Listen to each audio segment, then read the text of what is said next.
Hello people, Namaste, welcome back to my channel. In this video, I will discuss about the syphilis. It is from urinary tract infections of microbiology. Syphilis is an important question for university exams. So, what is the agent? Causative agent for syphilis is Treponema pallidum. Treponema pallidum is the causative agent for syphilis. So, what is the introduction of syphilis? It is thin. The Treponema pallidum is in what is the introduction means it is very thin and it has flexible and elongated spirally coiled bacilli having pointed tapering ends. So it is very thin and flexible having spirally coiled bacilli. This is spirally coiled bacilli having pointed ends like tapering ends. This is the introduction of syphilis. So next, what is the classification of syphilis? Next one is there are two types, STDs and non-STDs. STDs example is Treponema pallidum. Next, non-STDs is endemicum. Treponema endemicum. So what is the pathogenesis of syphilis? Generally, first of all, we should discuss about the mechanism, mode of transmission. Mode of transmission. It is syphilis is caused by two methods like vernal and non-vernal. Vernal syphilis by sexual contact. By non-viral means blood transfusion, direct contact and transplantation method. These are the three types of method. It causes the syphilis will occur. Syphilis is a mode of transmission of syphilis. This is two mode of transmission, vernal syphilis and non-vernal method. Next, after this Treponema pallidum enters through the minute skin abrasion on skin and mucosa. After it enters our skin through abrated skin and mucosa, within few hours it enters into the lymphatics and also blood. Within few hours only, this Treponema pallidum when it enters through the abrated skin, within few hours it enters into the lymphatics and its blood. Enters into lymphatic and blood. Then it produces some infections like systemic infections. It produces some systemic infections. Then it leads to metastatic foci long before the appearance of primary syphilis. So this is the pathogenesis of syphilis. Generally, in early stage of syphilis, blood also acts as an infective stage. Generally, blood will not act as an infective stage, but in early stage only, blood also acts as infective stage. This is the pathogenesis of syphilis. Okay. Next, what are the clinical features? There are four stages like primary, secondary, tertiary and quaternary. First, we should discuss about the primary lesions of syphilis.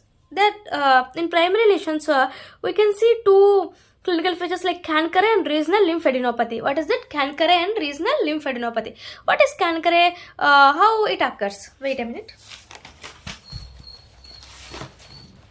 Next, we should discuss about the Cankare and lymphadenopathy. See, in in syphilis, Cankare is painless, single and hard indurated ulcer on penis or cervix or labia. This is painless, single hard indurated ulcer. Next, lymphadenopathy is, it is also a painless. Syphilis, lymphadenopathy is painless, but it is from a non-suppurative and also bilateral. Non-suppurative and bilateral. These are the primary syphilis clinical features, Cankare and lymphadenopathy. Next, direct contact, Cankare, when there is any direct contact, Cankare on fingers also Cankare will occur. But in blood transfusion, no, Cankare will not, through blood transfusion, Cankare will not transfer to other person. But in direct contact, Cankare will transfer to other person. So this is the primary syphilis. Next, secondary syphilis. Wait a minute. Okay, secondary syphilis. Secondary syphilis is skin lesions. These are the clinical features of secondary syphilis. First one is skin lesions, condyloma lata. Next, mucous patches, generalized lymphadenopathy, and Cankare 1/3 cases only persistent. In only 1/3 cases, Cankare will present in secondary syphilis. Generalized lymphadenopathy also present in secondary syphilis, and mucous patches and condylomata lata. It is the mucocutaneous papules at perianal region, vulva and scrotum. These are the papules, mucocutaneous papules in these regions. So it is called condyloma lata. Next, skin lesions also clinical features. Skin lesions on palms and soles. We can see it. Palms and soles, secondary syphilis. The clinical features, skin lesions. These are the secondary syphilis clinical features. First one is skin lesions, condyloma lata, mucous patches, generalized lymphadenopathy, Cankare at 1/3 cases only persistent. Next, tertiary. Tertiary means it also called latent syphilis. Wait a minute. It is also called latent syphilis. In this, no clinical features will not be seen. In this, no symptoms, no clinical features. If we done any serological test like antigen antibody test, we can see the result is positive for syphilis. Only serological test is positive in tertiary stage of syphilis. CSF findings are also be normal in this stage. So no clinical features, CSF findings are normal, but only serological tests are positive in tertiary syphilis. Next stage is latent syphilis. Latent syphilis are clinical features are gumma, neurosyphilis, cardiovascular syphilis. Gumma means granulomatous lesion on bone and skin. On bone and skin there is a granulomatous lesion. This is called gumma. Next one is neurosyphilis. 15% we can see gumma. Next, in 10% of neurosyphilis we can see meningitis, vasculitis. Neurosyphilis leads to meningitis and vasculitis. Next, cardiovascular syphilis, 10% only. It leads to aneurysm. So this is a gumma and neurosyphilis and cardiovascular syphilis is seen in latent syphilis, like quaternary. This is latent. Tertiary. Late syphilis means quaternary.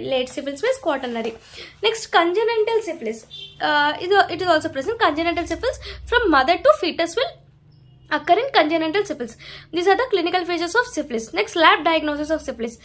Now we should discuss about the first direct microscopy. Next we should discuss about the serological methods also. So first of all, direct microscopy. Direct microscopy has three methods, like dark ground microscopy by using dark ground microscopy. Next, by using direct fluorescent antibody trypanosoma palladium. Next, silver impregneration test. These are the direct microscopy methods. So first we should discuss about the DGM, means dark ground microscopy. Dark ground microscopy, how we can see this palladium under dark ground microscopy is CM. In starting introduction I already discussed about this. It is slender, flexible, spirally coiled bacilli with tapering ends. See, they have a slender coil with tapering ends are present. Next, in dark ground microscopy we can see the motility. There are three types of motility, like rapid flexion extension movement will also seen, and corkscrew motility. Next, rotation is accompanied by soft bending at right angle to the midpoint.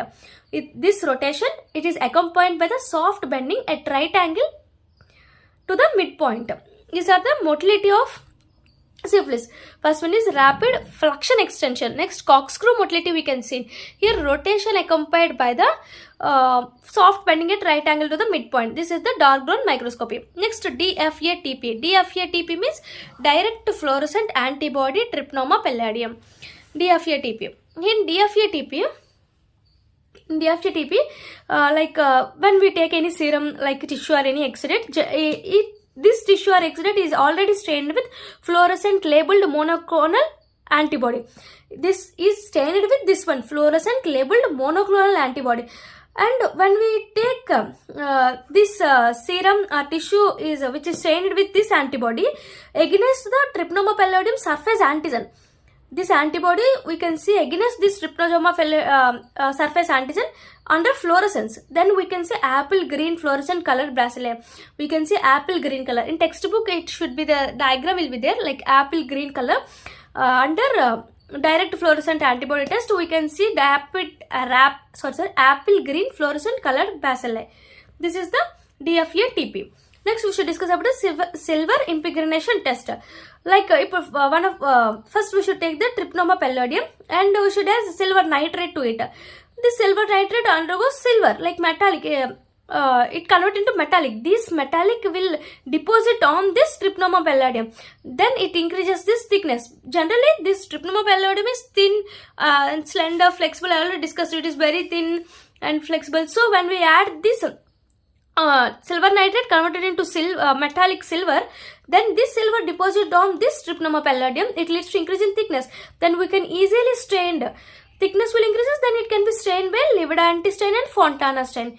This is the silver impregneration test. These are the three methods comes under direct microscopy. What are the three methods? First one is dark ground microscopy. Next one is direct fluorescent antibody trypanosoma palladium and silver impregneration test. These are the three methods comes under direct microscopy. So next, see, lab diagnosis is very important in syphilis. So you should neatly remember this. Okay. Next we should discuss about a serological test. There are two types of serological test. First one is non-trypanomal test and trypanomal test. Non-trypnomal test and trypnomal test. Generally, non-trypnomal test means it detect non-specific region of antibody. Serology means generally detect antibody, but here detect non-specific region antibody. Here trypnomal test direct specific antibody. You can detect directly specific antibody here. Here non-specific region of antibody when we can detect in non-trypnomal test. These are the two tests comes under serology. So first of all, we should discuss about the non-trypnomal test.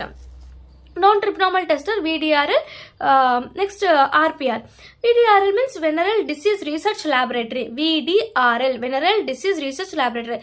This is the most important topic in this syphilis. Lab diagnosis is very most important. In this lab diagnosis, trypnomal and non-trypnomal test are very important. See, VDRL and PRP. VDRL means Venereal Disease Research Laboratory Procedure.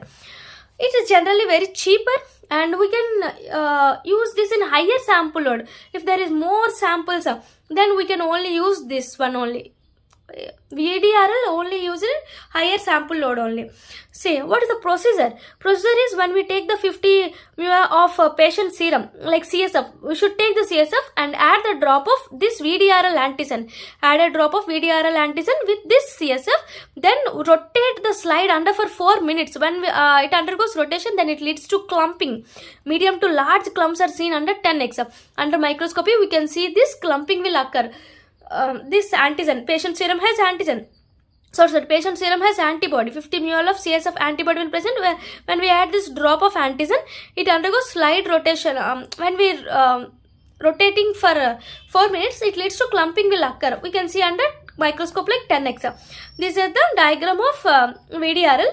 So many samples we can take and lab diagnosis under this VDRL. Next, there are three methods. See, this is the diagram. This is non-reactive. This is weakly reactive. This is strongly reactive. If strongly reactive, then the patient's having the syphilis. Patient having syphilis. If weakly reactive, is not doubtful condition. If non-reactive means it does not. Patient does not have any syphilis. This is the VDRL. First one is Venereal Disease Research Laboratory. This is a cheaper and higher sampler load. More samples can be taken in this procedure. And what is the procedure? When we take the CSF and add this VDRL drop of antigen, then rotating this slide for 4 minutes, it leads to clumps formation occur. The clumps can be seen under microscope like 10x. This is the diagram of reactive, slightly reactive and strongly reactive. Next, we should discuss about the rapid plasma reaction. Rapid plasma reaction is same as VDRL. Generally, it is another slide flocculation test. It is another slide flocculation test. Generally, it is usable disposable plastic card having clearly defined circle. This is the disposable plastic card. Only one single one is present. It is a disposable plastic card having clearly defined circle. Clearly defined circle, but it is a disposable plastic card. So, what is the advantages for VDRL? See, we should discuss about our advantages. What are the differences? See, in rapid plasma reaction, it have a prolonged shield life. Individual we can see. Individual test we can done in rapid plasma reaction. But in VDRL, we can only use a more sample load. But if we can use only in single individual person also, we can do this test, rapid plasma reaction. So it has prolonged shield life and individual test sample, and there is no need of microscopy. But in VDRL, we can use the 10x. Under 10x, we can see. So no need of microscopy will occur. Here we can take the serum as CSF. No CSF will not be taken. It is expensive. It is expensive. What are the advantages and disadvantages? In non-trypnomal test, what are the advantages? Advantages are monitoring response. When for treatment, we can use it for monitoring response. For treatment, we can use this. And next, neurosyphilis. We can detect neurosyphilis by using this CSF antibodies. Next, disadvantages. What are the disadvantages of non-trypnomal test? This antibody may also be found in the leprosy, malaria, HIV. So we cannot confirm this is only syphilis. Same antibody may be present in other diseases also like leprosy, malaria, HIV, and it shows false positive. So it leads to, this is one of the disadvantages. Next one is prozone phenomena. It is also, so prozone means more antibodies will be occur, more antibodies are present. It leads to, sometimes it leads to false positive. So these are the advantages and disadvantages of tripnormal. Next one is non-tripnormal. These are the true non-tripnormal tests. Non-tripnormal test are VDRL test is non-tripnormal test, and rapid plasmapheresis also non-tripnormal test. Next we should discuss about the tripnormal or specific test. These are the three tests comes under this tripnormal test. See, first one is Trypanosoma palladium immobilization test, TPI, immobilization test. Next, FTA-ABS. FTA means fluorescent Trypanosoma palladium antibody absorbent test. This is absorbent. ABS means absorbent test. A means antibody. T means Trypanosoma palladium. F means fluorescent. This is the TFA-ABS. Next test is test for extraction of Trypanosoma palladium. Test for extraction of Trypanosoma palladium. These are the three tests comes under Trypanosoma test or specific test. This Trypanosoma palladium immobilization test is generally it is motile. Generally this Trypanosoma palladium is motile. I discussed in dark ground microscopy. It is motile, corkscrew motility, and all motility will be there. See, it is generally rapid fluxion extension, corkscrew motility, and rotation accompanied by soft planing. All this motility will be present in Trypanosoma palladium. But we should do immobilization. When this active motile Trypanosoma palladium, then we use the stain like Nicholson stain by antibodies added. Then it undergoes non-motile. If this Trypanosoma palladium undergoes non-motile, then we can confirm this. It is a syphilis. It is a syphilis. This is one of the tests comes under Trypanosoma test. Next one is TFA-ABS means fluorescent Trypanosoma palladium antibody absorbent test. In this, take a slide. It is already coated with killed Trypanosoma palladium. This slide is already coated with killed Trypanosoma palladium. Then we add the patient serum. First of all, we should add the patient serum under this slide coated with the Trypanosoma palladium, killed Trypanosoma palladium. After the adding of serum, next we should, this is fluorescent, no, next we should add the fluorescent labeled anti-human immunoglobulin. What is it? Fluorescent labeled anti-human immunoglobulin is also added. After the addition of these two under the slide containing killed Trypanosoma palladium, when we seen under this fluorescent microscope and examined, then this is the one of the gold standard test in syphilis because it detects all stages, any stage, tertiary stage also it is helpful for detection of syphilis. It is high sensitive and high specific also. It is high sensitive and high specific. Next one is it also helpful for IgM detection. Wait a minute. IgM TFA antibodies test. It also helpful for IgM TFA antibody test. This helpful for detection of IgM antibodies for congenital syphilis. For congenital syphilis, we can use this FTA antibodies test by detecting of IgM. IgM detection only helpful for congenital syphilis. Next test is test for extraction of Trypanosoma palladium. How we extract this Trypanosoma palladium? By TPPA. PA means particular agglutination test. Trypanosoma palladium particular agglutination test. TPPA. Next one is TPHA. Heme agglutination test. This is particle agglutination test. This is heme agglutination test. Trypanosoma palladium heme agglutination test. Next one is Western blot test. Next enzyme immunoassay. These are the comes under test for extraction of Trypanosoma palladium. First test is particulation test. Next one is heme agglutination test. Next Western blot test. Next enzyme immunoassay. This is the test comes under Trypanosoma specific test. So next test is molecular methods, PCR. What is the treatment of syphilis? Penicillin. These are the tests comes under syphilis. Okay, thank you. Please subscribe my channel and please support us. Thank you.